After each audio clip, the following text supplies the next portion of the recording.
Mustag magandang araw sa inyong lahat, no, mga ka-farmers, mga ka-viewers from Luzon, Visayas at Mindanao. So sa araw ito, mag-update lang po tayo, no, sa ating 14 months old na talong na ang variety po nito ay Calixto F1. Isang beses itong naraton, mga ka-farmers, at ngayon balak na naman po natin ulit itong iraton dahil may mga bunga pa at pwede pa natin mapagkitaan. Hindi pa siya na iraton, mga ka-farmers. Alam niyo ba kung bakit? Kasi sa presyo ngayong napakaganda po. So meron pang mga ganito kalaking bunga, mga ka-farmers. Yan. So kahapon naka 16,000 sila may na-order, mga ka-farmers. Alam niyo ba kung bakit? Kasi napakamahal po ang kilo kahit may katandaan ng ating talong. So tag 1,003 po ang bundle, mga ka-farmers, o 130 per kilo. So yung mga ganyan, mga ka-farmers, pwede natin hiritan hanggang 150, no, per kilo. So yun, mga ka-farmers, meron pang mga bunga na pwede nating i-harvest, kaya hindi natin na iraton dahil sa sobrang ganda ng presyo. So ang talong natin, mga ka-farmers, mga 2 dipa na siguro ang tangkad, no. So kahit ikaway ko pa ang kamay ko, yan, hindi pa din nagpaabot kasi napakatangkad na po. Yan ang puno nila. So ito ang ating 14 months kung saan ganyan nakatangkad ang puno, no. Yan, 2 dipa na siguro, mga ka-farmers. At yan ang bunga sa taas, oh. Yan. So medyo hirap sa pasukin dahil po sa laki ng puno. And then yung ibang poste nating kalbang ay gato na. Kaya nga ang puno, mga ka-farmers, oh. So bukas, pitas to bukas, mga ka-farmers, kaya pa siguro ang mga 300 to 400 kilos, no, sa ating 3,000 kapin kapuno, kasi 3,000 kapin lang po kapuno ito. So may vlog kami dati ni Sir Buddy din, no, yung 3 months pa lang itong talong na ito. And then nakapagbalik siya mga after 3 months, mga 7 months nakabalik siya. So nag 10 months na ang talong natin. And then ngayon, mga ka-farmers, ito pa din, oh. Yan, may mga bunga pa. So 14 months siya. And then yung kabila natin ay mag 12 months. So napaka tangkad nitong talong na to, mga ka-farmers, no. Yan. So siguro dito sa Batangas, ito lang siguro, no, ang tanim na talong na 2 dipa ang taas. At ganyan kalaki na ang mga puno sa ating mga talong. So yan, kailangan na to gagamasan, mga ka-farmers. So balak ko na tong iraton kasi sobrang tangkad na. And then yung nalalasa ang hanging habagat na may malakas na ulan, medyo naputol ang mga twine.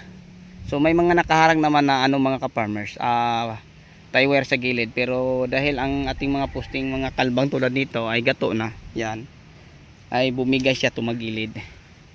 So yun ang nangyayari sa ating punong ng talong. So ngayon, ito na sila. May bunga pa, tingnan nyo, may 5 bunga dyan. And then dito, so yan, makakaipon pa to, mga ka-farmers, 300 nga to hanggang 400. And then 3 ang area natin din, may area pa tayo dun sa kabila, ganun siguro. And then may pa tayo, may tayo din 10 months na talong, may mag 12 months, ito 14 months. Yan po, no. So sobrang tangkad na to, mga ka-farmers. So marami pa tong mapipitas na talong bukas. So ang simi, mga ka-farmers, update tayo sa simi sa talong. Sobrang mahal din, nasa 1,000 po. So 100 per kilo sa simi. Ang simi, mga ka-farmers, yung mga maliliit na bunga. Hindi sa gilid naman po ng talingan natin ng dito nakatanim din ang ating papaya. Ayan, mga ka-farmers, may isang linya tayo din ang papaya kung saan ito yung nag-umpisa ng may mga bunga. Ayan, hanggang doon sa dulo, mga ka-farmers. Ayan, nakakatuwa din, mga ka-farmers, to. Dami pantalong. Yan, pag maipon to, mga ka-farmers, marami to. Kasi meron tayong nasa 3,000 kapuno din, So kaya pa itong mga ka-farmers, no, makakabinta ng malaki dahil sa ganda ng presyo ngayon.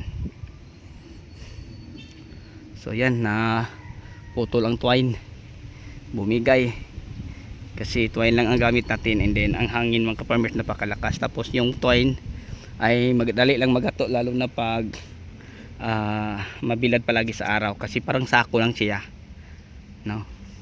Parang sako lang to mga ka-farmers, madali lang magato. So napakatangkad ng talong natin, nagpas tao. So yun ang ating talong din sa farm to, no? Yan. Yan mga ka-farmers, oh, yung pusti natin 8 feet yan. 9 feet na ibaon ng 1 feet. So yan, nagpas pa yan mga ka-farmers kung maitayo natin ng maayos. Nasa 10 feet na to mga ka-farmers. O higit pa sa 10 feet. Ganyan kataas ang ating mga talong. Napakatangkad po.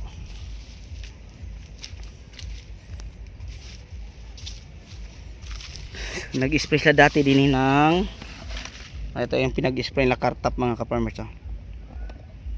Yan. Kartap. Yun ang pinag-spray nila.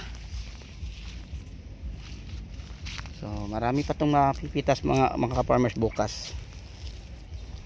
So pitas tayo sa ating farm to bukas ng ampalaya.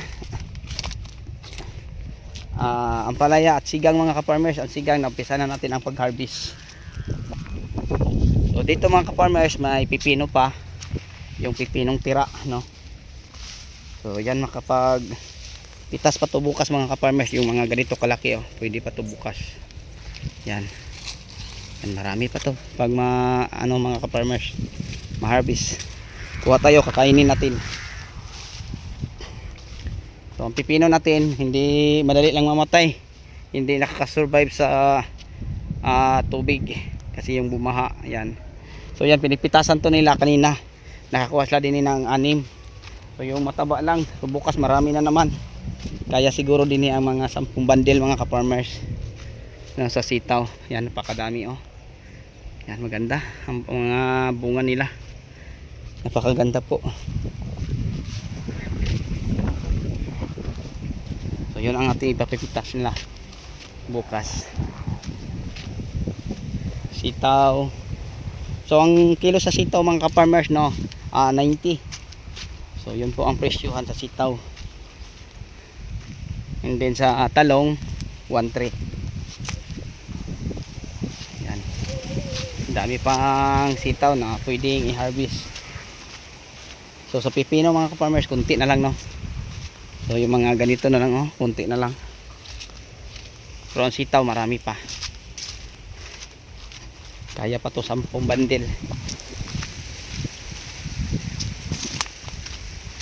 So hanggang ngayon mga ka-farmers, malakas pa din ang hangin, no, ni hangin habagat, kaya sumasayaw-sayaw ang ating mga tanim.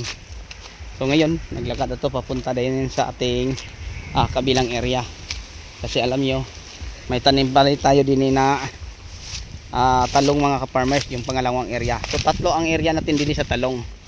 So yan, may mga papaya tayo din mga ka-farmers, oh. Yan, napakadaming bunga na. Yan. Sabay lang itong naitanim sa kabila. So malilom lang doon sa kabila. And then dito may ampalaya pa tayo na Galaxing Max, no? 11 pang 12 kanina harvest mga ka-farmers. So kahit ganito na sila, nalagaan pa rin natin. Alam nyo ba kung bakit? Dahil sa presyo pong napakaganda. Yan, may maharvest pa po ito. Kaya tuloy-tuloy ang pag-alaga kahit ganito na ang kanilang itsura. Yan. So marami-rami pang mga malit na bunga mga ka-farmers na pwede pang i-harvest sa susunod na mga araw. So ito, pinapadiligan natin to ng fertilizer. Yan, maganda pa ang bunga.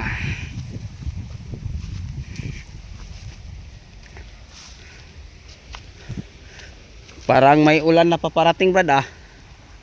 Tama. Kasi kailangan na to diligan. Yan, marami pa, oh, sa gitna na mga bungang maliliit.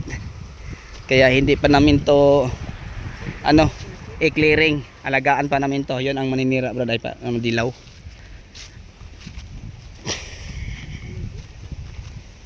Yan. So ito na ang talong mga ka-farmers.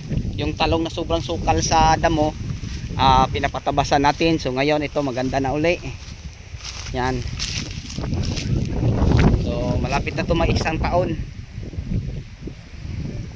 So napakalaki po ang mga puno. Harvest na lang ka mo ron dito. Kay daghan ay, isungsung ko ito. Daghan lagi dito. Distrito ka. Dire oh. Dire daghan na pun toy oh. Kaya ron ugma diri mo, pa tilokon yun yung basong uhupaan. Nasa ilalo mo eh. Ayan po mga ka-farmers ang ating 12 months no na talong. So tinatalian na po nila. Saan banda din ang may mga bunga na? Woo!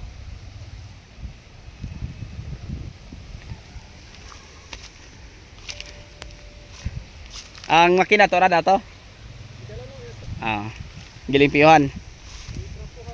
Gitrapuhan. Okay na to.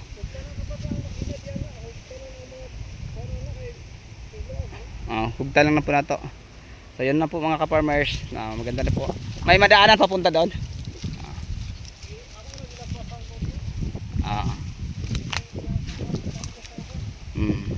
So yan po ng mga ka-farmers na nabulak na po. Ayan, pinapatabasan. So yung gitna papapa-sprayhan natin to mga ka-farmers. Ayan.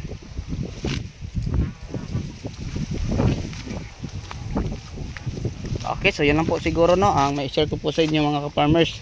So ito ang ating update sa mga tanim natin din na napaka